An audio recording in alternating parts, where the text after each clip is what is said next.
नमस्कार मित्रों। आज पुनः मैं एक नई कहानी लेकर आप लोगों के समक्ष उपस्थित हुआ हूँ।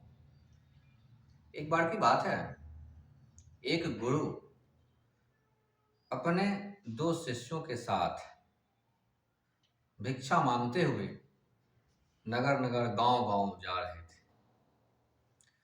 जाते जाते एक बार वह एक देश की सीमा में पहुंचे, वहां के कस्बे में पहुंचे तो उन्होंने देखा कि वहां पर भूंजा और मिठाई दोनों की एक ही कीमत थी। यानी रसगुल्ले की कीमत और भूंजे की कीमत, दोनों की कीमत एक समान थी।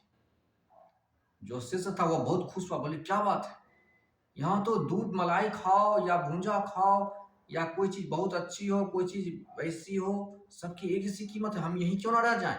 गुरुजी बोले नहीं, ये जगह ठीक नहीं है, ये जगह बहुत खतरनाक है। यहाँ मूल्यवान और अमूल्यवान की का जो सेंस है, यहाँ की प्रशासक को है ही नहीं, कौन सी चीज अधिक मूल्यवान है, किसके लिए अधिक कीमत होनी चाहिए, किसकी कम कीमत होनी चाहिए। यहाँ पे भूंजे की कीमत और मिठाई की कीमत एक जैसी है, ये बहुत खतरनाक जगह, यहाँ मत रहो।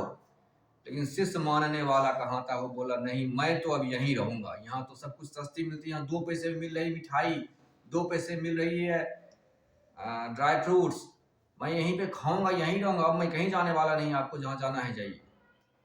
गुरुजी बोले ठीक है, तुम्हें अनुभव ही करना है तो तुम अनुभव कर लो यहाँ की कठिनाई का, जब संकट आए तो मुझे याद करना, मैं प्रकट हो जाऊंगा। उसके गुरु सिद्ध थे, उन्होंने कहा तुम मुझे बस याद करो कि मैं पहुंच जाऊंगा। गुरु जी चले गए। अब उनका जो शिष्य था वो आराम से खाता पीता था, खा पी कर एकदम मोटा हो गया था, जो कि पहले भिक्षा मांग मांग कर दुबला था।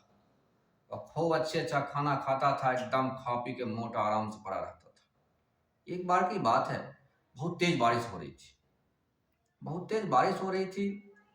तो बारिश के कारण उस वक्त मिट्टी की दीवार हुआ करती थी। बस अचानक एक मिट्टी की दीवार गिर गई। गिर गई तो पड़ोस में एक बकरी बंधी हुई थी, उस बकरी के ऊपर दीवार गिर गई, बकरी मर गई। अब बकरी मर गई तो जो बकरी वाला था वो राजा के पास पहुंचा न्याय के लिए कि महाराज, इसकी दीवार मेरे बकरी के ऊपर गिर गई, मेरी बकरी मर गई, तो इसे मृत्युदंड होना चाहिए।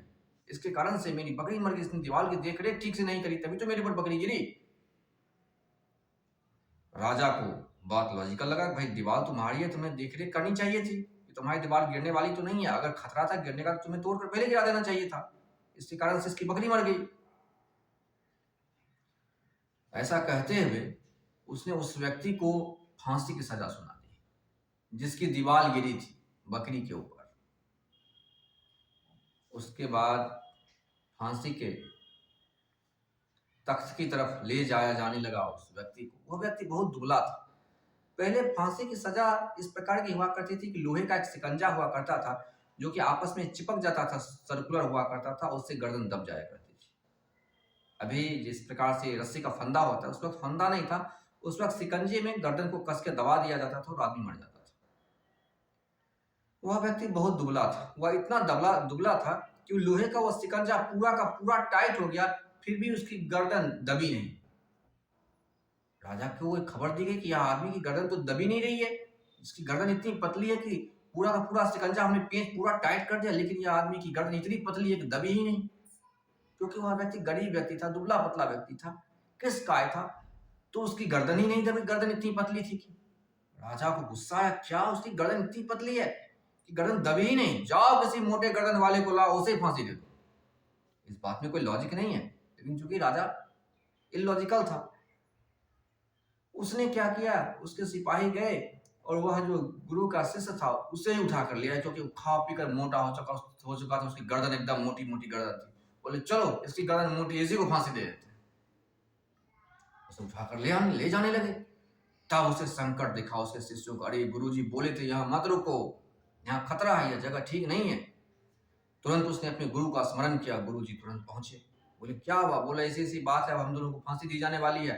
राजा ने कहा जिसकी गर्दन मोटी है उसे पकड़ कर लाओ, उसे फांसी दे दो, क्योंकि जिसे फांसी देनी थी उसकी गर्दन इतनी पतली थी कि उसे फांसी देना संभव ना हो सका, इसलिए बोला गया कि मोटी गर्दन वाले को लाओ और उसे ही फांसी दे दो। गुरुजी बोले मैंने कहा था ना, इस जगह में मूल्यवान और अमूल्यवान, किस चीज की कीमत अधिक, किस चीज की कीमत कम, इसका सेंस ही यहाँ के राजा को नहीं है, इसलिए मैंने कहा था तुम यहाँ मत रुको। लेकिन तुम अब रुक गए, अब देखो संकट आ गया। शिष्य रोने लगे, बोले गुरुजी बचा लीजिए, अब आइंदे हम यहाँ कभी नहीं रुकेंगे, बस इस बार भाई मेरी जान बचा लीजिए वरना हम मर जाएंगे। गुरुजी बोले ठीक है चलो हम कुछ हल निकालते हैं। फांसी के फंदे तक, फांसी का जो तख्त था वहां तक ले जाया जाने लगा। वहां पे पहुंचे और उन्होंने एक प्लानिंग करी। बोले क्या कि हम लोग सब आपस में लड़ने लगेंगे कि फांसी पे मैं चढ़ूंगा तो फांसी पे मैं चढ़ूंगा, क्योंकि अभी मुहूर्त ऐसा बीत रहा है कि जो जिससे भी फांसी लगेगी, जो मरेगा वो सीधा स्वर्ग जाएगा, स्वर्ग का राजा बनेगा, वो इंद्र के सिंहासन पे आरूढ़ होगा। सिर्फ स्वर्ग जाएगा ही नहीं, स्वर्ग का राजा बनेगा, इंद्र बनेगा वो वहां जाकर। ऐसा कहते हुए वो गुरु और शिष्य दोनों आपस में विवाद करने लगे, दोनों जोर जोर से लड़ने लगे, नहीं मैं तो फांसी चढ़ूंगा, तो बोले मैं फांसी पे चढ़ूंगा। राजा पूछा क्या बात है, ये लोग लड़ क्यों रहे आपस में। सिपाही ने बताया कि महाराज ये पंडित हैं और ये कहते हैं कि इस वक्त जिसे फांसी दी जाएगी वह स्वर्ग का राजा बनेगा, वह स्वर्ग ही ना जाएगा बल्कि वहां जाकर स्वर्ग का राजा बनेगा।